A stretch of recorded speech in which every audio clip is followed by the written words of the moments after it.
Bonjour et bienvenue à l'émission Chrétien comme Christ. Le thème de notre émission aujourd'hui est la puissance du nom de Jésus.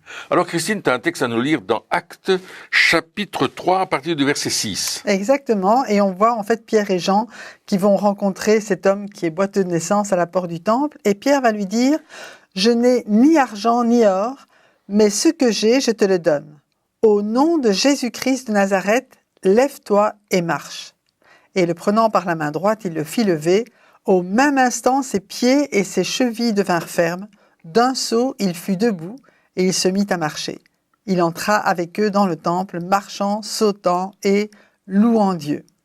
Et on voit ici vraiment comment le nom de Jésus va guérir cet homme. Oui, on voit la puissance quelque part du nom de Jésus, même si aujourd'hui, bien souvent, le nom de Jésus est devenu un petit peu comme une formule. On dit au nom de Jésus à la fin d'une prière ou pendant une prière.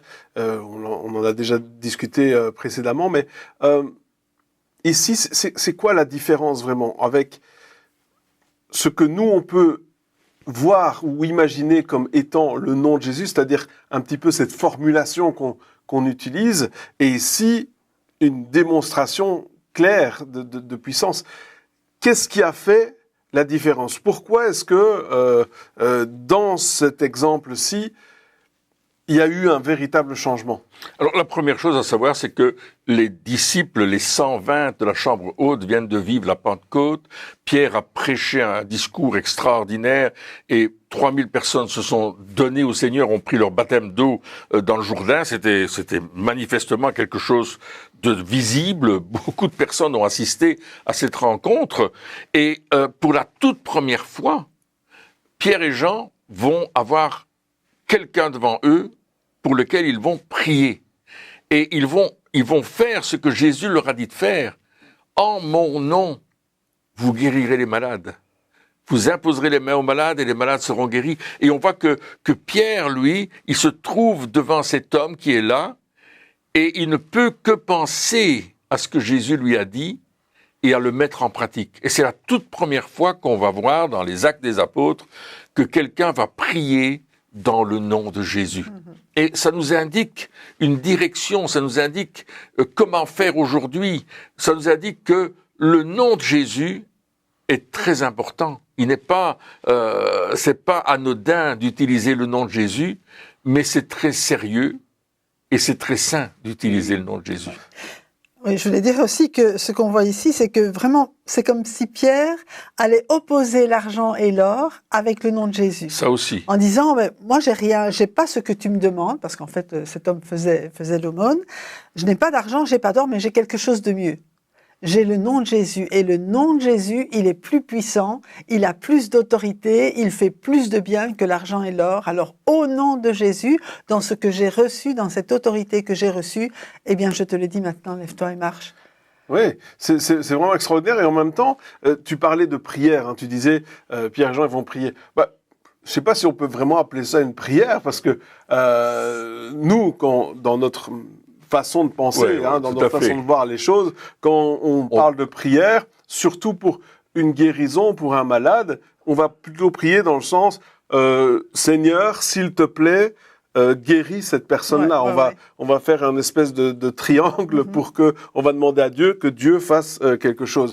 Et ici, c'est pas du tout la même manière qu'ils utilisent pour prier, on va dire, vu que ils s'adressent directement au malade, et ils disent pas Seigneur guéris-le, ils lui donnent un ordre de se lever et de marcher quelque part. Donc je me mets aussi à la place du boiteux qui se dit attends, de quoi tu parles? Qu'est-ce que tu es en train de faire? Pourquoi tu me dis de faire ça? Sans même dire sois guéri ou je sais pas moi. Aujourd'hui, quand on prie pour les gens, on pourrait dire aussi que les jambes se remettent en place, etc. Mais ici, il y a rien de tout ça. C'est juste je proclame le nom de Jésus. Donc tu dis au nom de Jésus lève-toi et marche. D'autres versions disent par la puissance du nom de Jésus justement lève-toi et marche.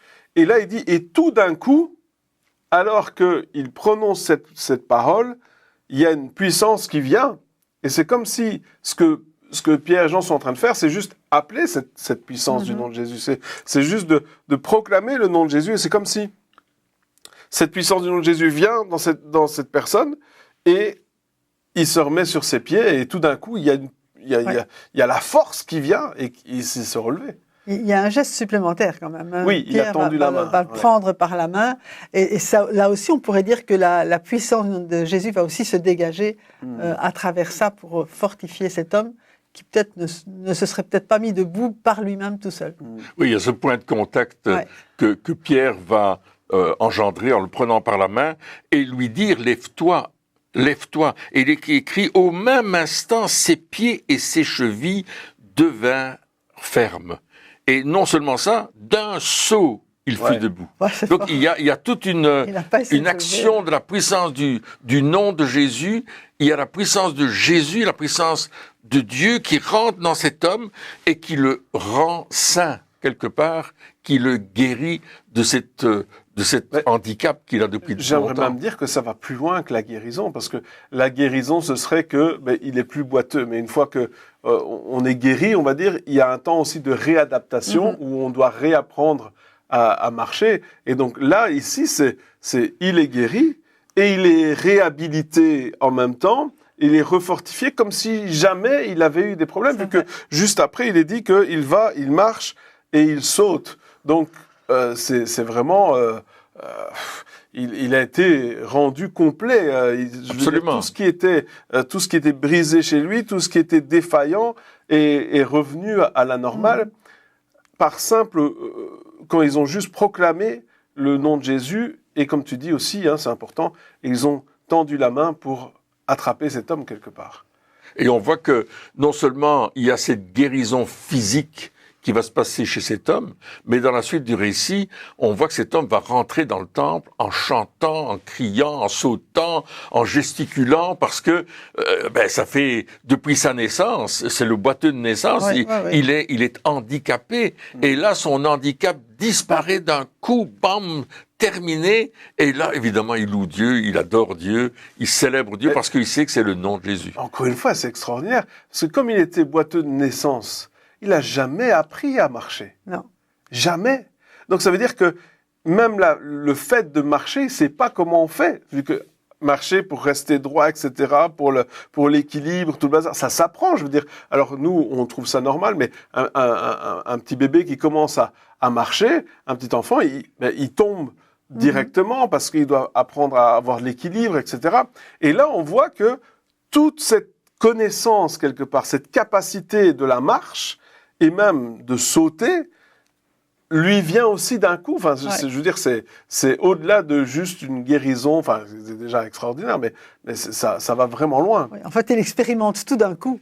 Alors, peut-être qu'il ne sait pas trop marcher, sauter. Il apprend, c'est comme s'il découvrait tout en même temps, mais marchant, sautant et louant Dieu. Et comme vous le disiez, il allait rentrer dans le temple, ce qui lui avait été interdit depuis sa naissance, parce que les boiteux ne pouvaient pas entrer dans le temple. Et là, il était à la porte du temple, et enfin, il va pouvoir franchir cette porte et rentrer dans le temple. Mais voilà, il va démontrer à tout le monde que vraiment il est guéri, que vraiment il a le droit d'y être, parce qu'il peut marcher comme tout le monde, il n'y a plus de problème. Maintenant, la question qu'on peut se poser justement en voyant cette histoire, et bon, c'est une histoire connue, je veux dire, c'est pas, il y a rien de nouveau ici, mais ce qui l'est moins, c'est comment faire pour reproduire cela dans notre vie avec Christ, dans notre démarche de tous les jours, ou justement lorsque on rencontre des personnes qui sont autour de nous et qui sont dans le besoin, qui sont malades, qui ont des problèmes, que ce soit au niveau physique, mais peut-être aussi au niveau spirituel, au niveau moral, parce que quand on parle de la puissance dans le nom de Jésus, il n'y a pas de limite à ce que Jésus peut faire. Alors, comment est-ce que nous aussi, on peut expérimenter la même chose que ce que les disciples ont expérimenté à ce moment-là? Alors, c'est possible, évidemment. Et je me souviens de cette femme qui était dans sa chaise roulante. il y a plusieurs exemples de personnes dans la chaise roulante, mais cette dame, c'était au Québec, je pense, et puis tout d'un coup, je m'aperçois qu'il y a quelqu'un dans une chaise roulante. Et on a prié pour plein de personnes, et je découvre cette femme, parce qu'il y a tellement de monde que je l'avais pas vue. Je crois qu'elle était assise avec tout le monde. Et puis je dis, ah! Elle me regarde et je sais qu'elle demande quelque chose. Je vois qu'elle s'attend à quelque chose et je m'approche d'elle et je lui dis, Madame, voulez-vous être guérie? Elle me dit, oui, c'est pour ça que je suis venu. Je la prends par la main, je dis, au nom de Jésus de Nazareth, lève-toi et marche. J'ai vraiment utilisé la formule la même de Pierre. Oui, exactement. Et je l'ai pris par les mains, elle s'est levée et à l'instant, son dos qui était cassé, qu'on ne pouvait pas opérer, est devenue ferme, normale. Elle a commencé à marcher, à faire le tour de la salle, à monter sur l'estrade, à descendre les escaliers. Il y a quelqu'un qui a voulu l'aider, il dit non, je peux le faire, regardez, je peux le faire. Et son mari était là, c'est lui qui poussait la chaise roulante. Et vraiment, elle était tellement heureuse, elle a dit, je suis venue exprès pour recevoir ma guérison. Et moi, j'avais absolument pas vu cette femme. J'allais passer au-dessus. Mais alors, la question, alors pour ceux qui nous regardent, qu'est-ce qui t'a poussé à faire ça justement? Bon, c'était une réunion de guérison, c'était un temps qui était là prévu pour, d'accord, mais pourquoi est-ce que tu as été vers elle? Tu aurais pu faire un appel, tu aurais pu demander à ce qu'on l'amène devant. Tout d'un coup, parce que c'est ça qui s'est passé aussi avec les disciples. Ils n'avaient pas prévu le coup. Ils s'étaient pas dit, ah oui, on sait ce qu'on va faire sur le chemin pour aller au temple. Là, il y aura un boiteux de naissance et on va... Non, il y avait rien de tout ça qui était prévu. Et le gars, il était en train de faire l'aumône. Donc, quelque part, il demandait même pas la guérison. Lui, ce qu'il demandait, c'est des pièces. Donc, mais il y a quelque chose qui les a poussés à le faire, comme toi. Il y a quelque chose Qu'est-ce qui s'est passé chez toi pour que, justement, tu te dises, ah ben, je vais prier pour cette femme-là? En fait, on a prié pour beaucoup de personnes, et tout d'un coup, j'ai découvert la femme. Je ne m'attendais pas à ce qu'il y ait quelqu'un dans une chaise roulante qui soit resté à sa place. Et là, quand j'ai vu, automatiquement, je me suis dit, on a vu toutes ces guérisons, c'est aussi pour cette femme. Et j'ai pas réfléchi plus que ça. Je lui ai posé la question, est-ce que vous voulez recevoir votre guérison? Voulez-vous être guéri? Elle me dit oui. Et c'est là que, sur ça, le fait qu'elle croyait qu'elle allait être guérie, parce qu'elle a dit, je suis venu pour ça, que j'ai dit, ok, sur votre foi et ma foi, dans le nom de Jésus-Christ de Nazareth, j'ai pris ses mains, je dis, lève-toi et marche. Et la dame s'est levée d'un bond. Et ça, c'était phénoménal parce qu'elle nous a raconté par la suite qu'elle ne pouvait rester debout que une minute maximum pour passer sur son lit ou aller aux toilettes, etc. Et tandis que là, elle s'est levée, elle a marché, plus besoin de chaise roulante, c'était terminé, elle était complètement guérie. Donc là, alors on pourrait dire, donc ceux qui nous regardent, ils pourraient dire, ah oui, mais ça, c'est Pierre Beumier, il a un ministère de guérison, et puis tu as l'habitude de voir des choses. Ok, alors revenons à la base de tout ça. La première fois qu'on prie pour une personne qui est malade, qu'est-ce qui nous pousse à le faire et qu'est-ce qui se passe? Alors, je crois que ce qui nous pousse à le faire, c'est la compassion et puis c'est l'assurance que Jésus est le même hier, aujourd'hui, éternellement et qu'il guérit encore aujourd'hui. Alors, c'est vrai qu'on n'utilise pas toujours dans le nom de Jésus, lève-toi et marche. C'est pas, comme tu dis, souvent on dit, Seigneur, dans le nom de Jésus, je prie pour que cette femme soit guérie, ou bien, mais lorsqu'on réalise que nous aussi nous sommes investis de cette autorité et que le nom de Jésus nous a aussi été donné pour guérir, alors il y a vraiment des situations où on prend autorité sur la situation dans le nom de Jésus. Oui, et parce que justement, en utilisant le nom de Jésus, c'est pas une formulation, mais on réalise que celui qui guérit, c'est pas nous, mais c'est Jésus. Oui. Et donc, du coup, la pression n'est pas sur nos épaules. C'est pas, parce que c'est pas à nous de guérir, on n'est pas des guérisseurs, c'est pas à nous de guérir. Donc la pression n'est pas sur nos épaules, mais quelque part, la pression, elle est sur les épaules de Jésus, qui la supporte très très bien. Donc, et c'est ça qui se passe, c'est qu'on réalise quelque part où on a besoin d'apprendre, je sais pas, ce qui se passe vraiment dans le nom de Jésus, que c'est plus qu'une phrase, que c'est plus qu'une formule, mais que il y a quelque chose qui se passe parce que Jésus est vivant et qu'il agit encore aujourd'hui. Et notre foi est reliée à ce que Dieu déclare. dans l'Exode, il déclare « Je suis l'Éternel qui te guérit ». Donc, on va déjà s'appuyer sur cela. Dieu dit « C'est moi qui guéris ». Deuxièmement, dans le prophète Ésaïe, au chapitre 53, au verset 5, il est dit « Par ces meurtrissures, vous êtes guéris ». Il emploie un présent indicatif d'ailleurs. Donc, on va se baser sur ce que le prophète Ésaïe a déclaré et qui est encore d'actualité aujourd'hui, puisque l'apôtre Pierre, dans 1 Pierre 2, 24, va dire « Par ces meurtrissures, vous avez été guéris ». Et Pierre lie le pardon de nos péchés et notre nouvelle naissance aussi à la guérison par les meurtrissures de Jésus. Donc, on va se fonder, on va se baser sur des textes de l'Écriture. Encore une fois, comme tu le disais très clairement, nous ne sommes pas des guérisseurs. Nous n'avons même pas la capacité de guérir une mouche qui a un rhume de cerveau. C'était quelqu'un qui disait ça dans un message un jour, et je l'ai repris, et je le dis assez souvent. Mais Jésus a payé le prix à la croix par son sang pour que nous soyons guéris. Et en plus, la Bible dit dans l'épître de Paul aux Philippiens, au chapitre 2, qu'il a reçu le nom au-dessus de tout nom, afin qu'au nom de Jésus, tout genou fléchisse dans les cieux, sur la terre et sous la terre. C'est-à-dire que c'est une réalité. Le nom de Jésus est au-dessus de tout nom qui peut se nommer. Et peut-être que quelqu'un va te dire que tu es malade de telle maladie, et il va te donner un nom que peut-être parfois on ne comprend même pas, parce que c'est un terme médical, mais le nom de Jésus est au-dessus de ce nom-là. Et Jésus est capable, le nom de Jésus va nous amener à croire qu'il va le faire et qu'il va guérir, n'est-ce pas? Et il y avait cette femme qui était aussi dans une chaise roulante, c'était en Italie, à Turin.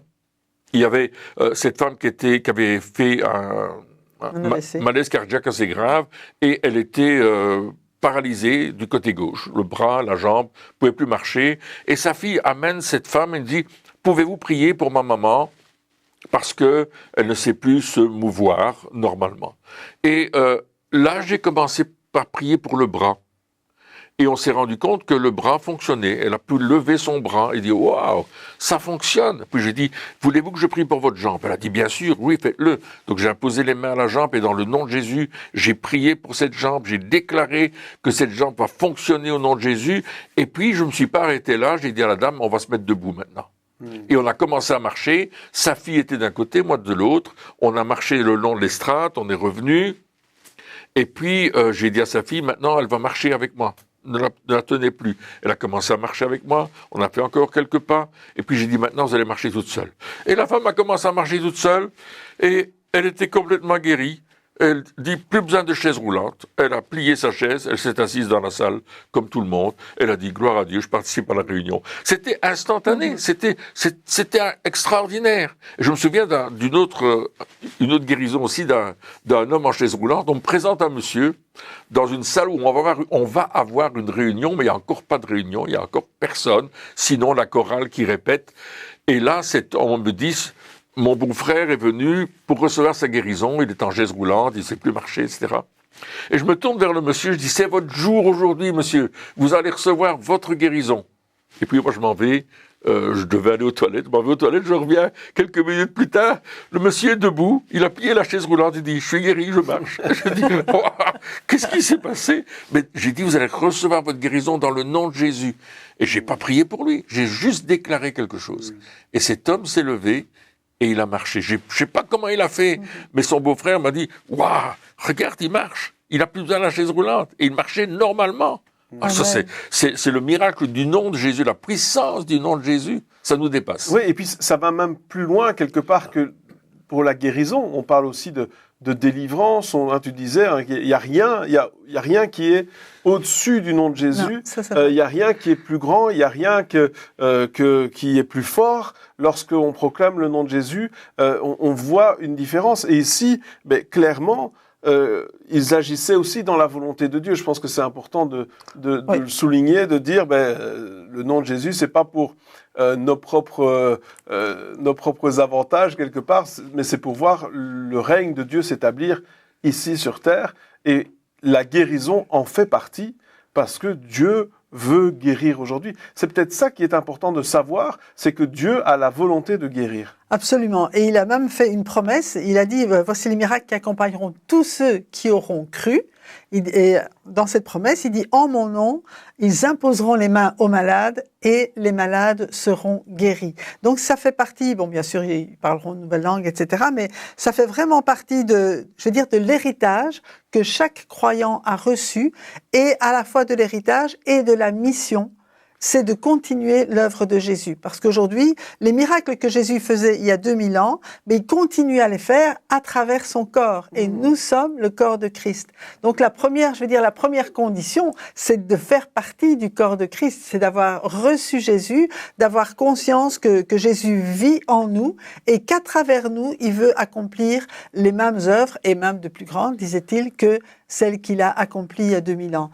Et il a dit aussi, mais apprenez-leur aux disciples, enseignez-leur à observer tout ce que je vous ai prescrit, et la guérison en fait partie, puisque tous ceux qui sont venus vers Jésus, quand Jésus était sur cette terre et qui étaient malades, bien, tous ceux qui sont venus vers lui sont retournés en parfaite santé.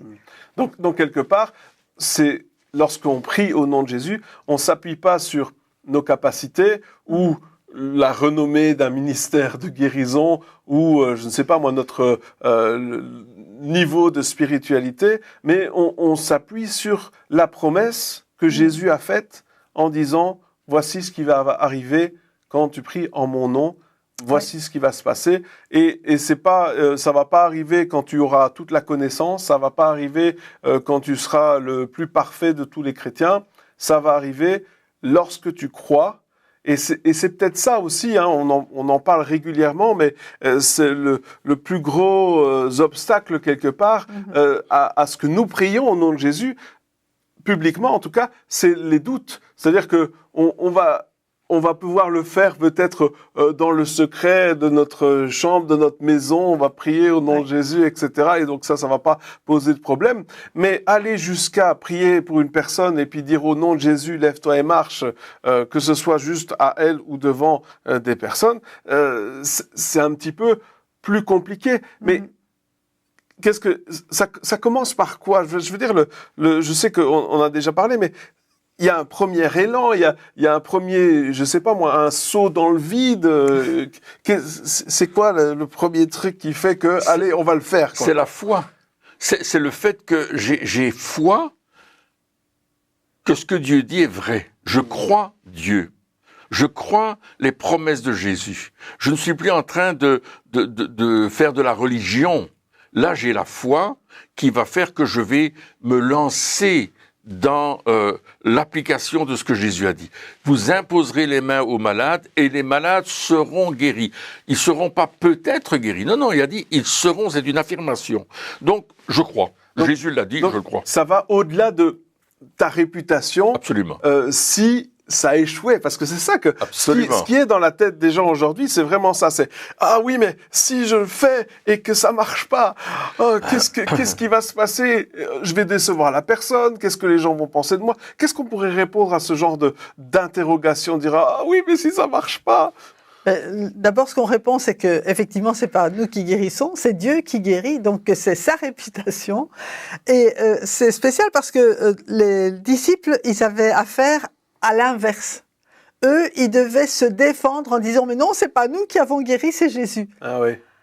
Parce que, même à certains endroits, on voulait en faire d'eux des dieux en disant « Mais non, on n'a rien à voir là-dedans, c'est Dieu qui est celui qui guérit. » Et on voit que même lorsque le boiteux a été guéri, ils ont été interrogés, parce que là, les pharisiens, ils n'étaient pas contents. Ah non, un boiteux qui guérit. Ils croyaient être débarrassés de Jésus qu'ils avaient tué. Maintenant, c'est les disciples qui prennent le relais. Il dit, puisque nous sommes interrogés aujourd'hui sur un bienfait accordé à un homme malade, afin que nous disions comment il a été guéri, sachez-le tous et que tout le peuple d'Israël le sache, c'est par le nom de Jésus-Christ de Nazareth que vous avez crucifié et que Dieu a ressuscité des morts. C'est par lui que cet homme se présente en pleine santé devant vous. C'est comme s'il disait, nous, on n'a rien à voir là-dedans. Oui, c'est ça. On a juste on a juste pris le nom de Jésus de Nazareth et c'est le nom de Jésus de Nazareth qui a guéri qui a guéri cet homme. Oui, donc là, ils ont cette attitude de dire on ne veut pas prendre la gloire. Oui. Parce que ça aussi, c'est important. Je pense que, justement, on va prier pour des gens, proclamer, etc. Puis on va commencer à voir des guérisons, parce que c'est ce qui va se passer. Oui, tout à fait. C'est ce qui va se passer. Et puis, on pourrait se dire, ah, mais t'as vu ça, comment je suis bon, comment je suis doué, grâce à, je sais pas, moi, j'ai plus de foi que tous les autres, je suis plus spirituel que tout le monde, et grâce à ça, moi, je vois des miracles, et eux, non, et etc. Et on pourrait se dire, ah oui, mais regardez-moi. Et là, eux, ils disent, attends, on va tout de suite, on remet les pendules à l'heure. C'est pas nous, c'est le nom de Jésus. Hein, et comme tu disais encore dans un autre exemple où là, ils déchirent carrément leurs vêtements parce que on veut les adorer, hein, parce que il y a eu des guérisons. Et ils ont dit non, ah, nous, on n'est que des serviteurs, c'est pas nous, c'est le nom de Jésus. Et donc, toujours se remettre les pendules à l'heure et redire quelque part que c'est la puissance du nom de Jésus qui guérit. Oui. Et en plus, Pierre dira, devant le Sanhédrin, il dira que Jésus-Christ de Nazareth, que vous avez crucifié et que Dieu a ressuscité des morts.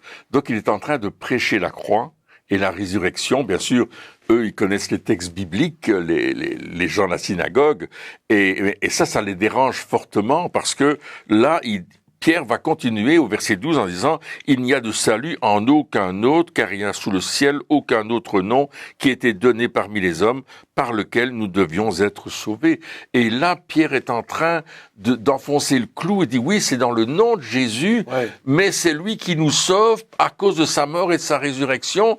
Et vous ferez bien de croire que c'est lui qui le fait et pas nous, parce que c'est lui qui a payé le prix. » Et il est en train de rappeler Ésaïe 53, c'est ce qu'on voit d'ailleurs dans l'évangile de Matthieu, chapitre 8, au verset 17, afin que s'accomplisse ce qui était écrit par le prophète Ésaïe. Oui, donc, quelque part, encore la plus grande puissance du nom de Jésus, c'est d'abord le salut. Oui. Hein, c'est par lui que nous sommes sauvés, c'est dans son nom que nous sommes sauvés, que nous sommes guéris, que nous sommes délivrés. Donc, il y a vraiment des choses extraordinaires qui se passent, et nous sommes là aussi pour propager ce nom et pour déclarer cette puissance autour de nous. Amen. Eh bien, chers amis, merci encore de nous avoir suivis pour cette émission, et puis on se retrouve très bientôt pour la suite.